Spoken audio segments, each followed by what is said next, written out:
semua ya, kalau kita mengambil satu minuman dalam toko kita, walaupun ini cuman harganya Rp1.000 teman-teman ya, tapi kita harus tetap memakai perhitungan ya.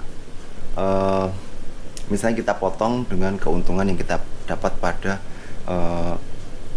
penjualan hari ini teman-teman ya. Oke, kenapa hal ini kita lakukan? Karena untuk mengantisipasi kerugian yang ada di toko kita teman-teman ya. Jadi kalau kita salah dalam memanajemen toko, ya itu tadi bisa jadi toko kita menjadi bangkrut. Jadi sekecil apapun barang yang kita ambil dari toko kita, itu harus kita masuk dalam perhitungan teman-teman ya. Walaupun yang ngambil adalah kita sendiri, ataupun keluarga kita, anak kita, misalnya ngambil buku, ngambil pensil, walaupun harganya 1.000, 2.000, tetap harus kita hitung, kemudian kita potong dengan pendapatan kita yang kita peroleh pada hari ini teman-teman ya. Oke, jadi sangat penting sekali buat teman-teman semua untuk memperhatikan hal tersebut teman-teman ya. Oke, nah teman-teman semua ya, ketemu lagi dengan channel Mas Ragil, channel yang membahas tentang bagaimana kita berwirausaha di desa teman-teman ya. Oke, jadi pada video kali ini saya akan menjawab pertanyaan dari teman-teman semua ya. Ini pertanyaan sangat bagus teman-teman ya. Mungkin kita jarang memperhatikan hal tersebut, ataupun terkadang kita mengabaikan hal tersebut, ataupun terkadang kita tidak memikirkan hal tersebut ya. Karena ini sebenarnya bisa dibilang sepele juga bisa, dibilang penting juga bisa, karena ini juga sangat membuat pikiran kita menjadi berpikir secara keras tentunya, ataupun menjadi pikiran, menjadi hal penting yang harus kita pikirkan juga tentunya. Oke, jadi pertanyaannya adalah dari Adista Gali Hengki Rinaldo ya. Jadi ini pertanyaannya nih mungkin banyak yang tidak menyangka ya, ataupun banyak yang tidak berpikir sampai ke situ teman-teman. Oke, jadi pertanyaan adalah, Bang, gimana caranya bilang ke toko kalau dagangan yang kita beli untuk dijual lagi? Kadang-kadang ada toko yang merasakan bahwa kita saingan baru.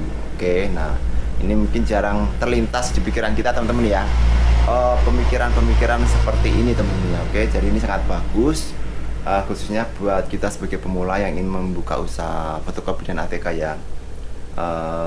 Bagaimana caranya bilang ke toko kalau dagangan yang kita beli itu akan dijual lagi. Kadang-kadang ada toko yang merasakan bahwa kita saingan baru ya. Memang terkadang seperti itu teman-teman ya. Ada toko yang menganggap kita adalah pesaing baru untuk tokonya nanti teman-teman ya. Nah, mungkin pada video-video sebelumnya saya pernah membahas tentang bagaimana caranya mendapatkan grosir ATK yang baik ataupun yang benar teman-teman ya.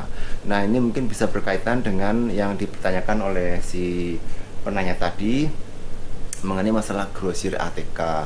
Kalau yang modelnya seperti ini teman-teman ya, yang grosir seperti ini biasanya dia tuh grosirnya adalah grosir abal-abal, ataupun setengah grosir, setengah eceran, ataupun biasanya dia lebih mengutamakan kepada eceran. Bisa jadi modalnya kecil, bisa jadi memang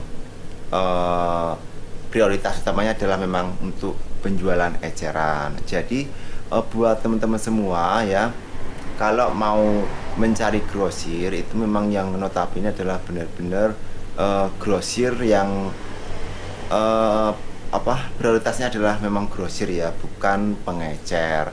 Karena kalau dia prioritasnya masih pengecer ya itu tadi, apalagi lokasinya dekat dengan toko kita, itu bisa jadi dalam pemikiran dia adalah kita akan menjadi pesaingnya nanti. Apalagi kita berbelanjanya kepada mereka, otomatis dia akan menekan harga ya, atau memberikan harga yang lebih tinggi dari harga-harga yang lainnya, supaya kita tidak bisa menjual harga di bawah daripada toko tersebut. Oke. Nah, kalau saya sendiri teman-teman ya, saya berbelanja di grosir ATK yang mungkin sering saya upload videonya di YouTube ya, waktu saya berbelanja di grosir ATK. Nah, dia bisa memperhitungkan ya, atau bisa memikirkan siapa yang membeli barangnya, ataupun apakah barang tersebut pembelinya adalah pengecer ATK seperti kita, ataukah memang pembelinya adalah untuk individual saja teman-teman ya. Oke, kalau untuk pembelinya adalah pengecer seperti kita, maka grosir tempat saya langganan itu dia sudah mengerti bagaimana harga yang diberikan kepada pengecer seperti saya, kemudian bagaimana dia juga memberikan harga untuk pembeli-pembeli yang buat kepentingan pribadi ya teman-teman ya.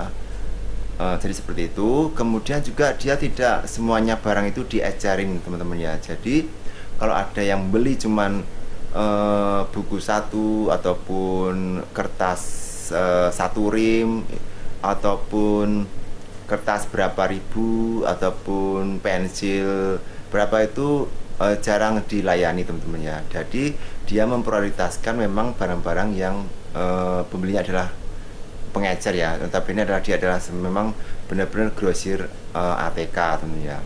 Dan lebih ini lagi teman-teman, saya bisa menjual harga di bawah daripada harga grosir ATK tersebut teman-teman ya. Maksudnya dalam hal ini adalah harga ecerannya, misalnya bukunya biasanya di grosir dia pengecernya itu bisa 5.000 atau 6.000, nah saya bisa menjualnya 4.000 ya teman-teman ya. Jadi kita juga harus kerjasama dengan grosir tersebut, bahwasanya misalnya kita bilang seperti ini, Bang, kalau misalnya jualan nanti harganya jangan di bawah harga pengecer ya, karena nanti toko seperti saya nanti nggak laku. Jadi kalau bisa abang jualnya juga harga standar pada umumnya pengecerannya, kemudian juga bisa lebih tinggi juga, supaya mengarahkan kepada pembeli untuk membeli ecerannya di toko-toko pengecer yang kecil-kecilan seperti saya teman-teman. Jadi saya sudah bekerja sama dengan grosir, pemilik grosir ATK tersebut mengenai masalah harga ya. Kemarin saya sudah konfirmasi bahwasanya untuk harga eceran tolong jangan di bawah harga standar ataupun harga umum.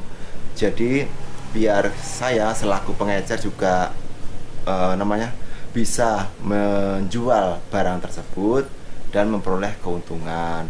Bahkan grosir ATK pun sendiri bilang teman-teman bahwasanya saya sebagai pengecer bisa menjual harga ecerannya di bawah daripada harga yang dijual eceran di tempat grosir ATK tersebut. Oke. Jadi penting sekali buat teman-teman semua kalau membeli grosir ATK itu yang memang benar-benar notabene dia tuh memang terkhusus untuk grosir ya, walaupun mungkin ada pengecernya sedikit-sedikit, tetapi sebagian besar memang dia adalah sebagai grosir ATK. Kalau dia masih setengah-setengah atau sebagian besar memang dia itu cuma pengecer-pengecer, maka dia tidak bisa kita andalkan untuk menjadi panutan kita dalam membeli ataupun menyetok barang-barang ATK di toko kita, karena ya itu tadi kejadiannya bisa jadi si pemilik toko iri kemudian bisa menaikkan harga ya. Jadi kita nggak bisa jual murah, kita bisanya cuma menjual barang di atas yang dijual oleh toko tersebut ya. Jadi harus pintar-pintar kita dalam memilih grosir ATK. Oke. Kemudian yang harus diperhatikan juga teman-teman ya dalam membuka usaha ATK maupun fotokopi untuk pemula ya khususnya, memang kita dalam memilih grosir mungkin kita masih di awal masih bingung ya. Nah dulu sudah saya pernah share juga bahwasanya memilih grosir ATK kalau kita masih malas untuk pergi jauh, teman-teman bisa melakukan secara manual. Misalnya ada sales ya yang lewat, kemudian dia menyetor barang di toko ATK yang sama. Nah kemudian kita tunggu di jalan. Nah pada saat dia sudah keluar dari toko tersebut, kita stop, kemudian kita tanya, kita konfirmasi bahwasanya kita membuka usaha toko ATK juga. Apakah abang sebagai sales itu bisa mampir ke toko saya untuk menyetok barang ataupun menyetor barang ATK-nya, seperti itu teman-teman. Jadi itu pintar-pintar kita ya dalam memilih ataupun mencari pelanggan yang akan bisa memasok barang-barang ATK di toko kita nanti teman-teman ya. Oke. Jadi seperti teman-teman ya, buat pertanyaan tadi yang menanyakan tentang masalah bagaimana caranya memberitahukan bahwasanya barangnya mau dijual lagi ya, itu seperti itu tadi.